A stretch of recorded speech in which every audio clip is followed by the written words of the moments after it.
Welcome to the Lock Sportscast, your weekly source for Locksport news and sometimes interviews. This is episode 40, recorded March 6, 2021. I'm your host, Charles Current. In today's episode, the 2020 Locky Awards program is on YouTube. New interview episode coming. Kwikset Home Connect 620 Smart Lock. First public pick of the MIWA LB. TOOOL 2021 board elections coming up. TOOOL in Australia looking for more members. Tony Virelli interviewed Raymond Belmont. Historical Locks website by Asa Abloy, lockpicking criminals, sales, and giveaways.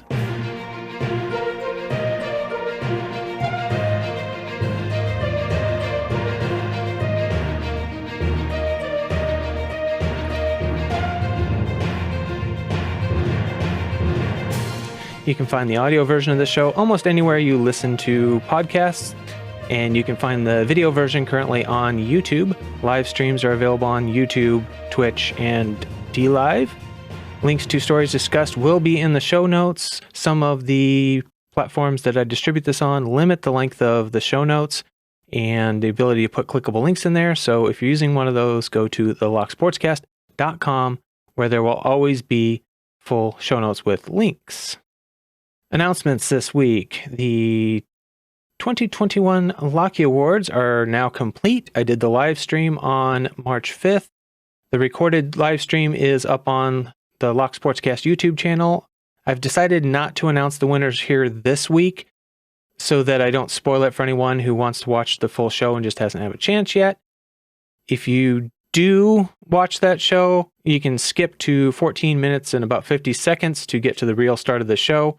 There was a warm-up period where it was just a countdown timer, so that'll get you through that. It also will get you through the part where I forgot to turn my microphone on. I will announce the winners here next week for any audio listeners that don't want to go watch it on YouTube, or anybody who just doesn't want to spend the time to watch it on YouTube. Eventually, I will get the list posted on the locksportscast.com. I'm going to be migrating the entire podcast to a different host here now that the Locky Awards is over. So I'll probably wait till after I do that before I bother setting that up on the page. A new interview episode is already up for patrons and will be published to the public feed on Wednesday the 10th. The interview was with Pat Watson of Uncensored Tactical. We had a fun talk covering his history and experience, his real-world entry techniques that he teaches in his book and training courses, a little bit about his podcast, and even some about his dog, because I love dogs. It was mostly focused on his book because I had just finished reading that literally 35 minutes before we recorded the episode. I spent the whole morning, I'd only finished chapter 1 before that, so I spent the whole morning powering through reading his book so that I would be fresh on it to do the interview. So check that out. Wait for that to come out on, if you're already a patron, go check it out on your patron feed. If you're not a patron, just wait for it to come out on Wednesday. I thought we would start out the news with a story that kind of shows what the use of Pat's book and training courses are. This story is out of New York, called Empty Car Careens into House in Elba, No Injuries. An unoccupied car drove into a house at 5069 100 Mark Road in Elba. The fire department and medics responded and found no injuries, but the car had reportedly bumped into the house at a low rate of speed, and first responders on scene had to call to try and find somebody to come unlock the car because the keys were in the vehicle that was pressing against the house. So Pat's book and training courses are very well suited to training first responders and police and anybody who might be the first on the scene to be able to effect an entry into many different situations, including vehicles. And he does hands-on training in his training courses, so you actually get to experience the entry techniques yourself. The next story is actually a blog post that I came across in one of my regular searches called Road Weary and Locked Out. And this, I think, kind of demonstrates why lock manufacturers don't even bother putting much effort into building security into locks with the way the American public treats their security. The basic story here, I'll just kind of give a synopsis of instead of plagiarizing her work by reading it here. They got locked out of their house Saturday night, it says. So they were out with their kids who take part in basketball. And even though it's time of COVID, they have loosened things up a little bit and they were able to participate in some games. They got home late, opened the garage door, drive in, gather the things, and go to enter the house through the door in the garage. And the door is locked. And they don't expect it to be locked because they never lock it. Which, by the way, is something criminals know. And an automated garage door is not that hard to bypass. Anyway, so they couldn't figure out why it was locked, but they weren't worried because they assumed that their kid had probably left the back door open anyway. Unfortunately, and for them, they say in this case, he didn't leave it unlocked. It was locked tight, and so was the front door. And they don't have any keys on them.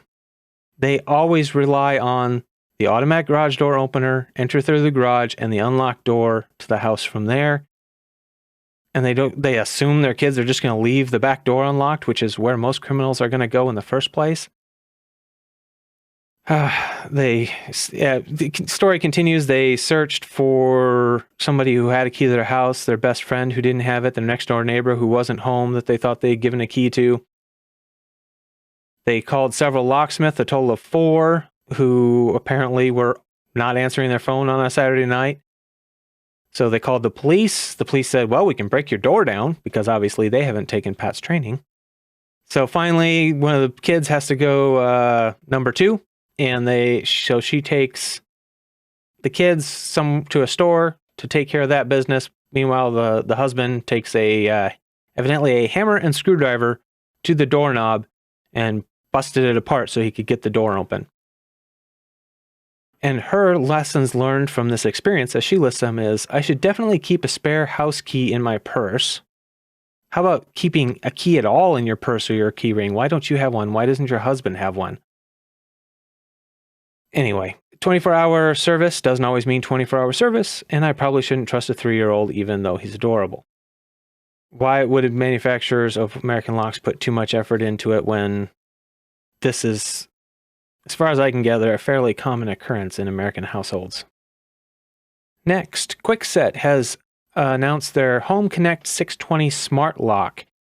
The lock is Kwikset's first smart lock in the Home Connect line. Features a 10-button keypad with one-touch locking, 250 user codes, the latest Z-Wave 700 chip technology, which includes the convenience of Z-Wave Smart Start and the security of the S2 framework.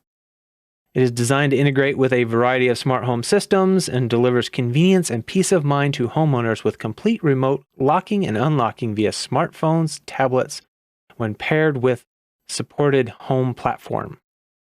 The new Z-Wave 700 series chip provides a number of enhancements, including extended wireless range and wireless security features that reduce the vulnerability of the network during enrollment. The S2 framework adds an additional layer of AES 128-bit encryption of wireless signals for increased device security, they say. So they say the Home Connect 620 can hold up to 250 user access codes and receive notifications from anywhere there is an internet connection through a home automation system. Homeowners can quickly send personalized access codes to family and guests.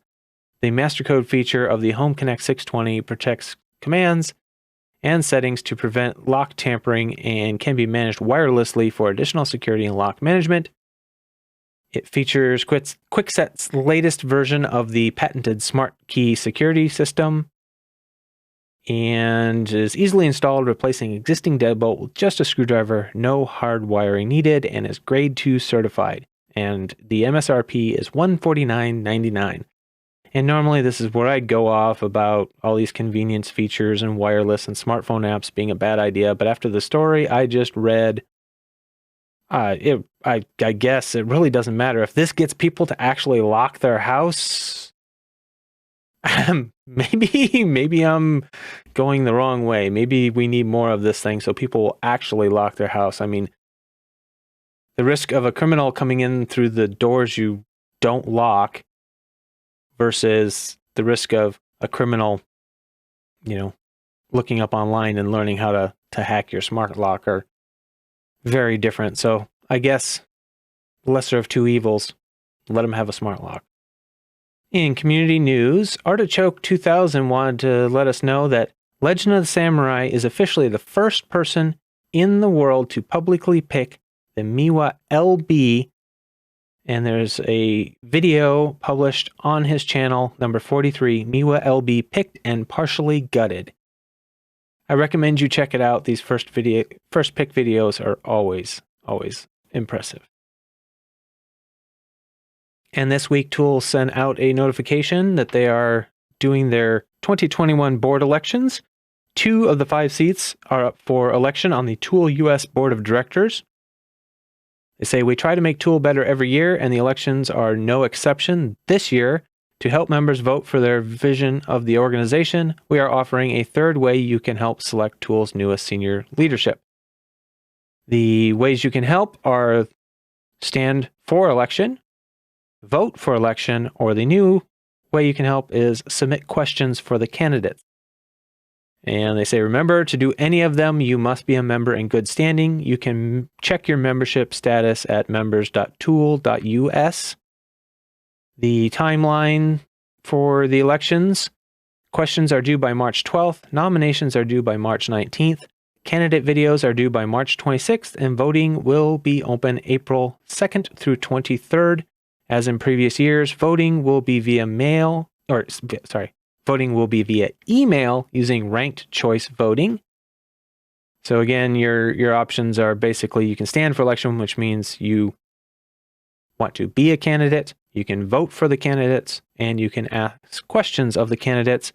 You submit your questions to board@toool.us before March 12th. The board will curate submissions and present them to candidates for a video response that will be posted to www.toool.us 1 week before ballots are released. So if you are interested in TOOOL or you've been a member, make sure your member status is up to date and in good standing so that you can be sure to vote for your candidates. Don's Locks sent in a note saying that he was just put onto TOOOL in Australia and they need more members for meetups and etc. So anyone interested, go to www.toool.com.au. I went over to the website and checked it out, and I thought I'd just read a couple of quick quotes from the website here so those of you in Australia know what it's about. Since our founding in 2019, TOOOL Australia has been working to serve the needs of the locksport community in Australia alongside our friends over at Australian Locksport Guild. We feature 3 meetups in Melbourne, Canberra, and Newcastle, and facilitate several different locksport, including lockpicking and impressioning. And under their FAQ, they have, how can I attend a meetup? It says, we love to meet new people interested in locks, keys, and lockpicking. However, TOOOL does not condone the opening of locks that you do not have permission to open. If you're a burglar or have other illegal interests in opening locks, chances are that your coming to TOOOL gathering will disappoint both of us. You will be disappointed because opening locks is an art that takes much more time and effort to learn than you think, and because we don't feel like teaching you. We'll be disappointed because we really do not want to be associated with you. If you're still interested, you are welcome to attend one of the 4 TOOOL public meetups held once a quarter to get to meet existing members. If you have missed the public meetup but know an existing member, you are welcome to accompany them to a private meetup. Don's Locks let me know in advance that Tony Virelli of 3D Locksport was interviewing Raymond Belmont, and I watched the interview when it premiered. And for those of you that follow me on Twitter already will know what I think. Tony did an excellent job with this interview. He really did a great job. I enjoyed it immensely. So if you haven't seen it already and you know who Raymond Belmont is, you really should go check that video out. As always, link will be in the show notes. Tony did this excellent job of following kind of an arc. He started off nice and easy. Then he started getting tough, asking questions that really needed to be asked, and then pushing to get real answers to those questions when there was, sidestepping going on. And then there was a surprise ending. So go check it out. I won't get into specifics because the whole Raymond Belmont thing is a point of drama in the community, and I don't really touch on drama. But I'm glad Tony did that interview. It needed to be done, and I like what he did with it. Lockpickers United is doing their third LPU Shirt Fundraiser. The fundraiser runs for 2 weeks. They are used to gather money for giveaways. So if you haven't had one before or yours is wearing out, be sure to go over and check out the fundraiser. They have links in their Discord and in my show notes. They also this year added hoodies because of demand. And then also they had a post up here saying the LPU contributors came up with a project to add to the current giveaway pot. They have come up with some serialized custom picks. There are 100 of them. Go over to the Discord and look at the announcements page if you haven't seen it already to work through how to order those. I'm not going to go on that in here because it's different than the shirts and the hoodies. Mr. Black Magic, who we'll talk about more in the karate belt section, made a new video that he thought we might find interesting, and I found it interesting. The BKS Janus exterior 4-axis 12+1 pins picked and gutted. This is another example of those complex high pin count locks that I find extremely frustrating to pick, but he did a great job and he makes it look easy. So go check it out. That's one of those locks that just, like I said, just frustrates the bejesus out of me because it's really hard to pick those really high pin count locks. Additionally, Mr. Black Magic wanted to let everybody know that he is close to 100 subs on YouTube. Because of that, he's thinking about making a fancy challenge and giveaway. He has some ideas and plans, but there is room for suggestions and other ideas.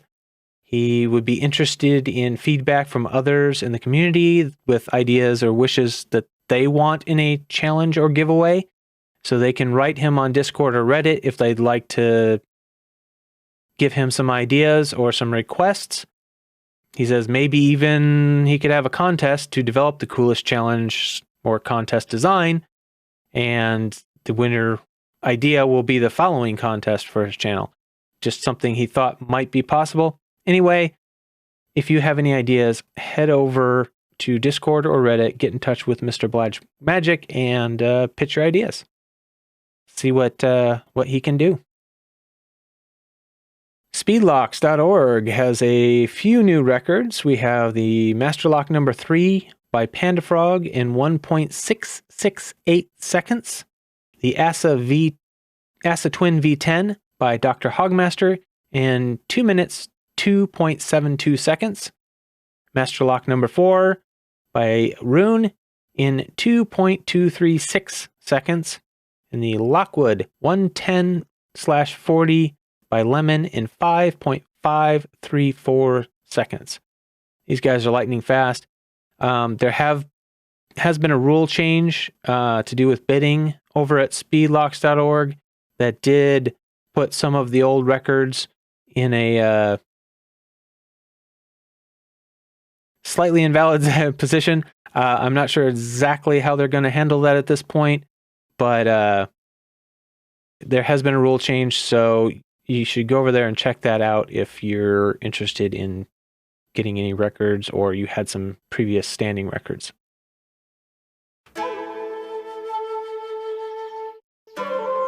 For karate belts this week, we have some new black belts to announce.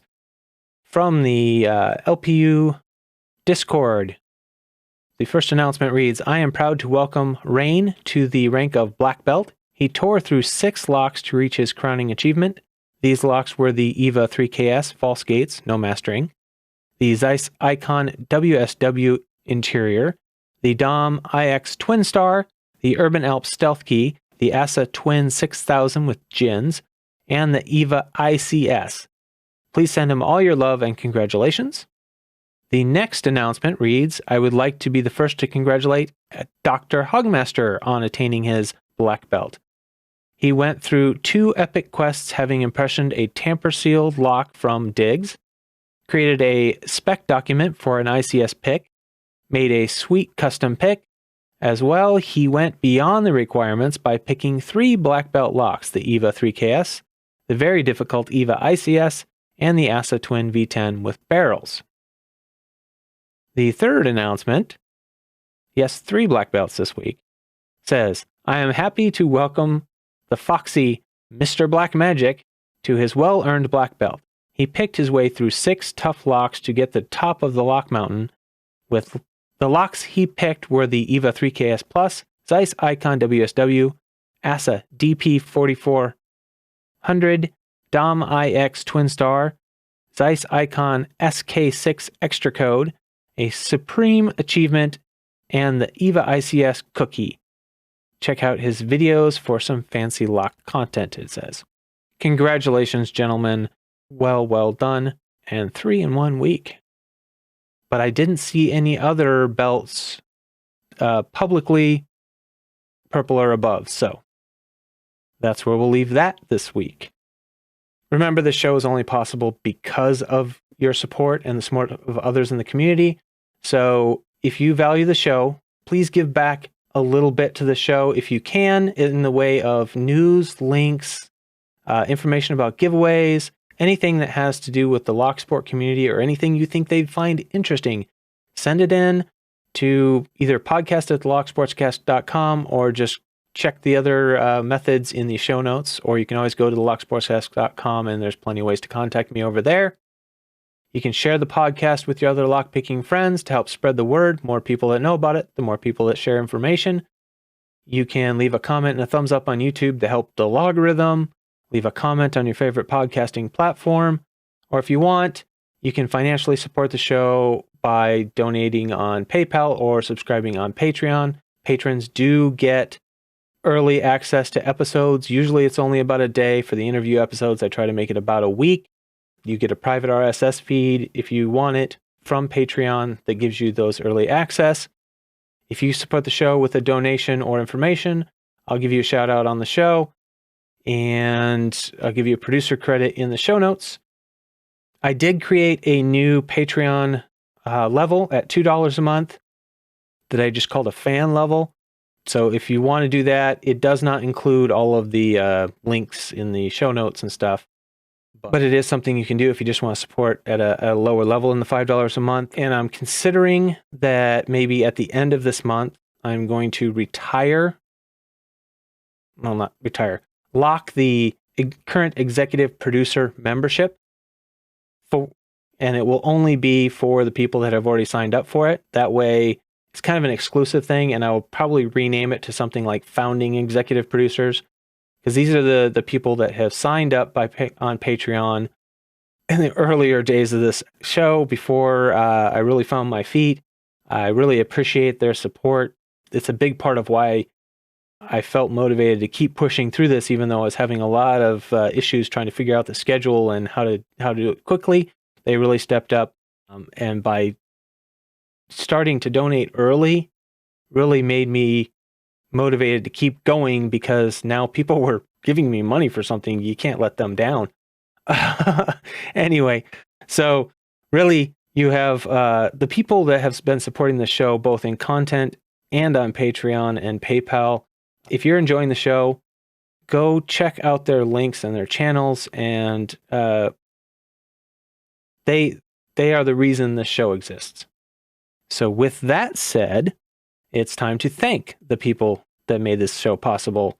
The executive producers for this episode. We have some new ones, but the original ones, we have Medler, Panda-Frog, Michael Gilchrist, Starrylock, Williams Brain, Dave to be deciphered, Lebon's Locksport Journey, Pat from Uncensored Tactical. New ones, we have PHpicker, and we have BillN. BillN came in and signed up on Patreon for the $5 a month executive producer. And then I didn't even know you could do it, but he upped his amount to $25 a month. I didn't even know at the time that was possible. That was a surprise. So thank you, Bill. And he doesn't even have a website or a YouTube channel for me to link. He just wanted to pledge $25. The chief content producer for this episode is Joshua Gonzalez. Other content producers for this episode are Artichoke 2000, Don's Locks, Mr. Black Magic, RoonPicker, HP Logic, Cherelle, Evil Arch Conservative, Vent, Panda-Frog, PHpicker, Starrylock, and Pocket Woman. Just a great turnout this show for both news and financial support. Thank you to all of you. I really mean it. In the resources section this week, I don't know if this is really a resource, but it's where I decided to stick it. Joshua Gonzalez sent in a link to Historical Locks by Assa Abloy.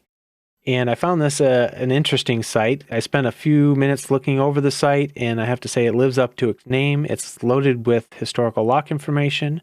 So if you're interested in that, you should check it out.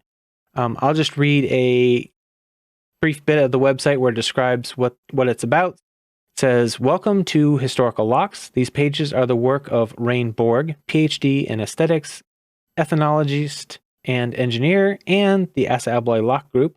We hope that this site will be a meeting place and a knowledge bank for everyone who is interested in the history of locks. It all started when Raymond Borg visited Central Prague in the spring of 1962. In a little mom-and-pop curio shop, he bought his first wrought iron door key. He still has that key, a thing of beauty with a complex bit. Curious as to how the lock and key might look, he started investigating more and more into the history of locks and keys and soon became fascinated by their workings. His curiosity eventually resulted in an impressive collection of locks and keys. Examining these collector's items, visiting museums all over Europe, Asia, and the United States, and studying available literature from around the world has made him something of an expert in the field.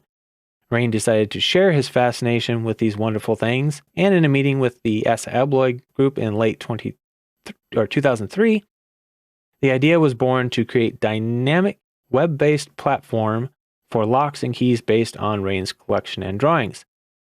So I recommend you go check it out. In lockpicking criminal news this week, we'll start off with a story about two convicted felons that are facing a variety of felony charges after fleeing from police and then found with incriminating evidence suggesting that they are impersonating police officers while committing crimes. Michael George Teen and Tani Dean Chavis were arraigned March 4th before the 27th District Judge and could face many years behind bars after being charged with numerous felonies as habitual offenders. They were seen exiting a store, jumping into a waiting vehicle, and according to police, then they sped away onto eastbound Ford Avenue without yielding or stopping. An officer attempted to stop the vehicle, but they continued accelerating a high rate of speed and started a pursuit. The vehicle came to an abrupt stop, and the passenger jumped out, Chavis, and fled on foot. After the vehicle was stopped and Teen was arrested, responding officers spotted the fleeing man in an alleyway and chased him down. That's the passenger. Police recovered a BB gun, fashioned to resemble an actual gun. Additionally, the officers recovered a police badge, handcuffs, crystal meth, cocaine, thousands of dollars of goods which are believed to have been stolen. The duo were also in possession of a variety of burglary tools, including a lockpick set, and the story has a picture of the set that looks pretty well worn. So, I mean, it's a cheap set, but it looks like they've been using it, either actively or practicing, either way. And story out of Germany from the 5th of March. Intern at German prison faces hefty bill after sending photo of master key to friends. Evidently, a man that was on work placement at a prison in the state of Brandenburg was immediately dismissed from his internship after he decided to send friends a photo of the prison's master key via WhatsApp. The man now faces a bill of up to 50,000 euros after the Justice Ministry had to pay for the immediate replacement of it doesn't say all, it says 600 locks in the prison. They say the photo of the key could provide enough information for a skilled locksmith to be able to replicate it. Well, not just locksmiths. And good on them for actually taking it seriously and changing the locks. It says some 20 prison guards worked for hours the following morning to ensure that all the locks were changed. The internship ended with immediate effect, and the intern was issued with a ban on entering the building, a spokesperson said. And this next story isn't really locksport related, but HV Logic sent it in with the previous one, and it just kind of shows maybe there's a problem with the prisons in Germany. This one is actually from the 2nd of January 2018. 7th prisoner escapes from Berlin jail within a week. So it starts off saying, while police in the capital were still on the hunt for 5 inmates who escaped from Berlin, I don't even know how to pronounce that, prison on Thursday, another 2 broke out only 4 days later on New Year's Day. The New Year's escapees had special terms of detention and were allowed to leave the prison for specific amounts of time, according to a prison spokesman, so they didn't really understand why they went about it the way they did, because they could have freely walked out of the main entrance, but instead they got out by manipulating a lattice grid on a window in a fellow prisoner's cell. And I guess the previous Thursday, 4 prisoners had managed to escape from the same prison by using a heavy hammer and an angle grinder. The 4 had access to the tools because they were working in the auto repair shop, which is part of the prison complex there, and they had gone to the boiler room and used tools to cut through a ventilator and into free space. They, of course, were searched for. The search, however, does not, according at this time, this says the search, however, does not include the release of photos of the escapees. Evidently, in Germany, a judge or prosecutor can order the use of photographs when all other methods have been exhausted. So someone is in prison, convicted, and they escape, and you can't release a photo of them even? That's strange. Sales this week, I believe, are the same as last week. We have Matt's Lock Pit has a 10% off with the code SALE10 that expires March 9th. HooliganKeys.com has the code NEWSTUFF21 for 15% off. 3DLocksport.com has 10% off with the code PacLock10. Mako Locks still has their Black Friday special page up and still has the 15% off code by Mako. UK Lock Pickers has 10% off with the code GIFT. All the ones that don't have an expiration, I checked right before the recording and they all work. Giveaways, we have Evil Arch Conservative has a new giveaway to celebrate a new apartment. There are 2 prize packs, one for pickers, one for non-pickers. It ends on March 13th. There'll be a link in the show notes. I recommend you go check out the video. It's LP35 #treats for PB. Celebrating my new apartment is the name of the video. Evil Arch Conservative, go over there, check it out. Tallanpick's 50,000 subscriber giveaway is still going. Looks like it ends either on the 30th or 31st, just judging from their countdown timer on the giveaway page. So you should go check that out if you haven't already. Roon will be doing random drawings each Saturday to give away challenge lock that he picked the previous Saturday. So go check out his channel if you are into challenge locks. PHpicker is still doing his 100 sub giveaway, #PH100. There's a entry for YouTubers and non-YouTubers, and it ends on the 31st of March. Go check that out. He also is still doing his new picker giveaway, where he's trying to give lockpicking supplies to new lock sporters. Anyone is welcome to enter, but he requests that if you're an experienced picker, that you have gear, that you donate the prize, you sponsor a new picker, basically. There are entries on that also for YouTubers and non-YouTubers, and it also ends on March 31st. Starrylock still has his Operation Starburst thing going on. You can join his posse by following one set of instructions. He also has the giveaway side where you can enter either with a video or email, and that runs until the 19th of March, so go check that out. Panda-Frog has the March video up where he's giving away locks and his custom challenge coins. Those things are beautiful. And he's also, through the course of the year, giving away one every month. And he's also giving an additional 4 away of the challenge coins for people who are not YouTubers. And I'm not going to get into all the rules on these today because I'm in a little bit of a rush. So go check out their videos if you want the rules. That's the best way to get them anyway, because I could mislead you. CLK Supplies does their Lock Boss free giveaway continuously, so go check them out if you're into giveaways. And don't forget the Shout Out Monday series by Starrylock, and he's joined by Pocket Woman in doing shout outs for new channels with less than 100 subscribers. They try to incentivize you to go over there and check out the channel and leave a comment by having a monthly giveaway for a 20-pound Law Lock Tools gift certificate. So go check them out. Just go over to Starrylock or Pocket Woman's channel, or you can just do a search for hashtag Shoutout Monday. The Lock Sportscast is doing the PacLock a month giveaway. I'm caught up again for now, and the way you get entered is by sending me information that I use in the podcast. So any information that you use that I use in the podcast that you sent me gets an entry, and it gets an entry for every podcast that I use it in. So if you give me a bit of information that I can use that spans multiple weeks, you'll get multiple entries. That's how that works. Remember, this podcast needs your support, so send me any information you have that's Locksport related, anything you think the community might benefit from. Send it to podcast@locksportscast.com or any of the other methods that you will find in the show notes. I want to thank everyone for their continued support and for this podcast and the Locky Awards show that I did. I will be sending out all those trophies soon. So remember, keep it legal.